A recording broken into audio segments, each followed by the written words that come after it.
I'm studying that. Because I'm trying to just come. All right. Okay, what I'm going to do is go to Genesis, the first chapter. I believe that's what I want, the first chapter. And the first verse. I'm trying to remember this other verse, but I think I got it. It's just only the first verse I'm interested in. And this here is going back to kind of sort of like what we was talking about all day.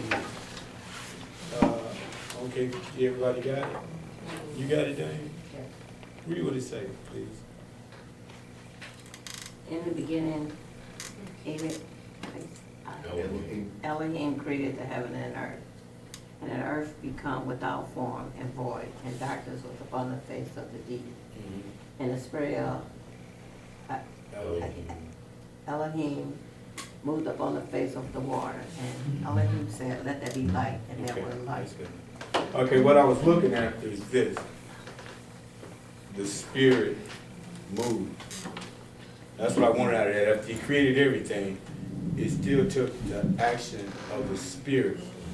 He said, after he created this, and then the world was void, and there was, out of all the creation, it was void. Void means it was empty, don't it?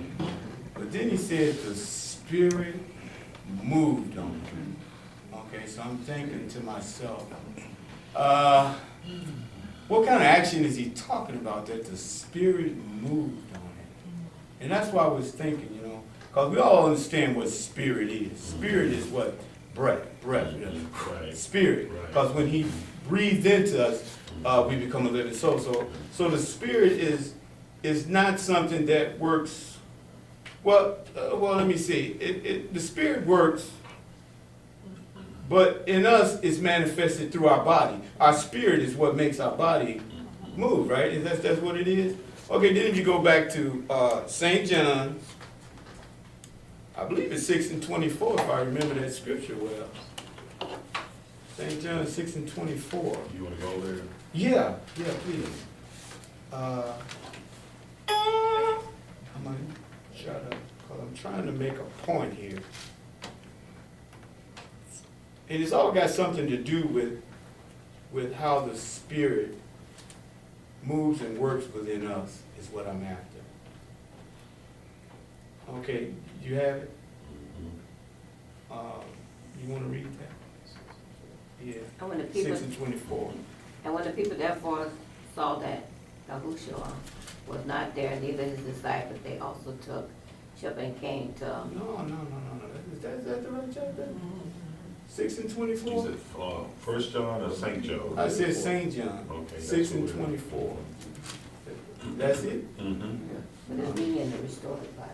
Yeah, I know, but I was looking for the one where he said, those who worship me must worship me in spirit and in truth. 4.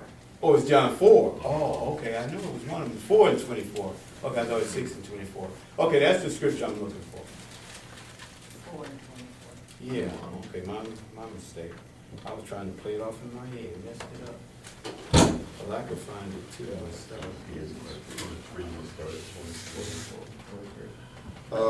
But the hour came, and now is, Mhm, when the true worship should worship the Father in spirit and in truth.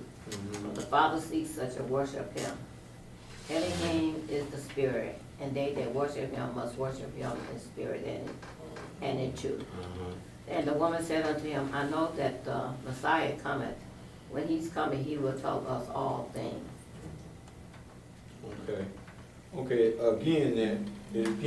I'm going back to the Spirit. And he seeks us to worship him in spirit and in truth. And those that worship him must do it in spirit and in truth. And what I'm trying to get at here, what am I trying to get at here?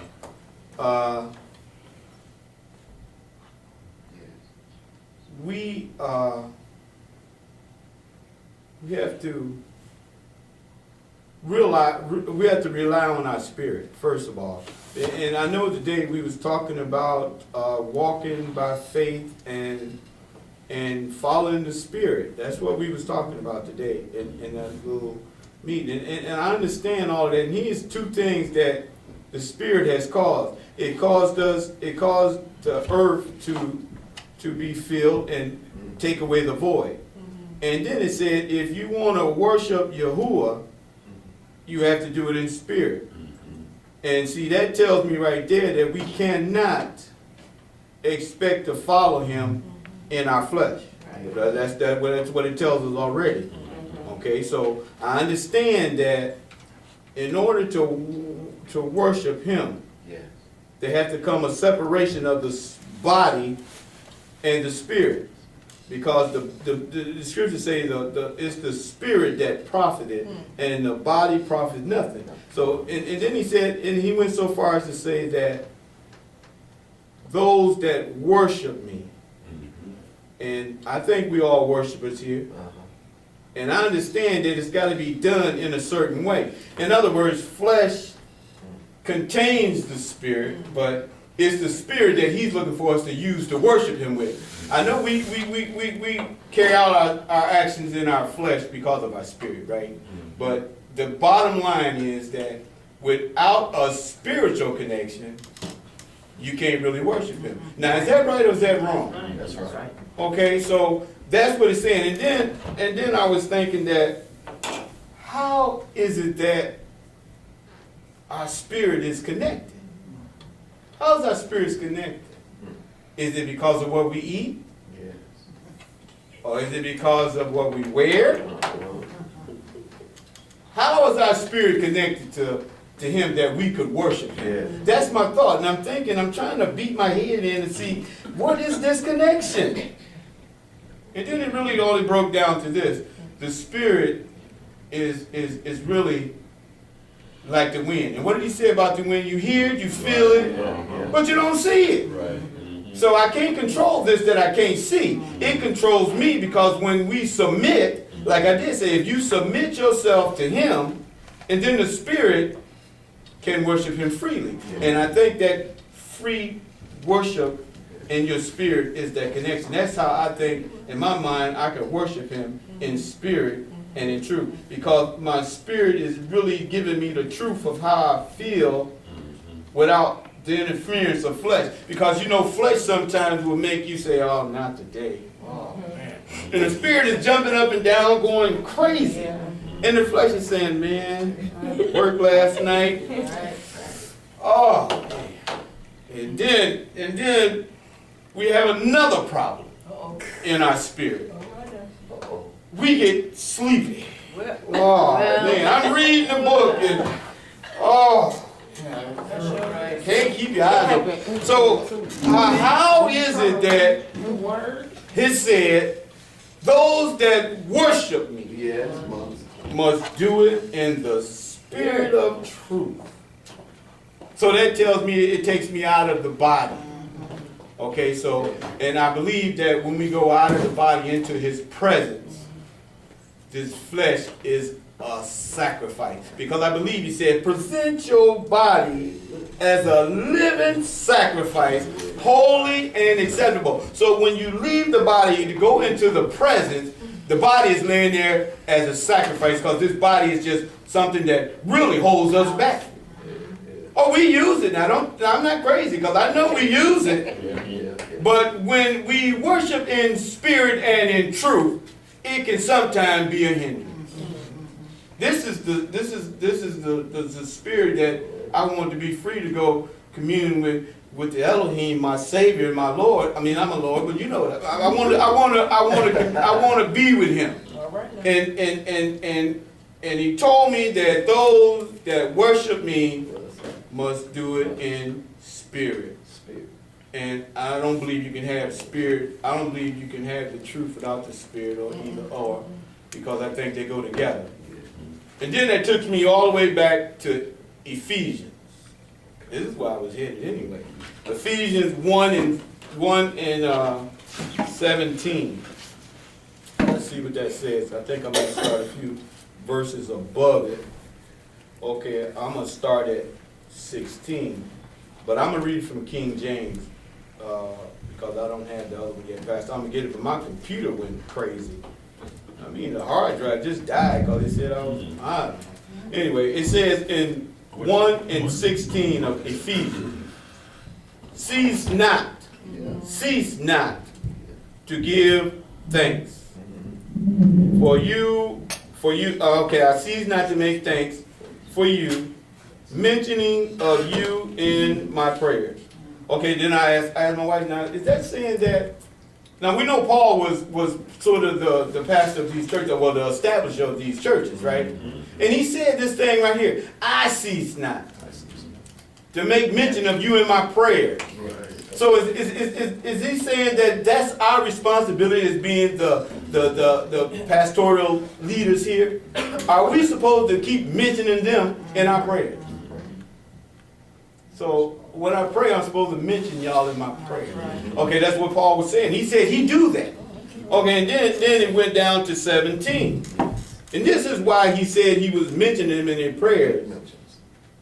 That the Elohim of our Savior, the Father of glory, may give unto you the Spirit.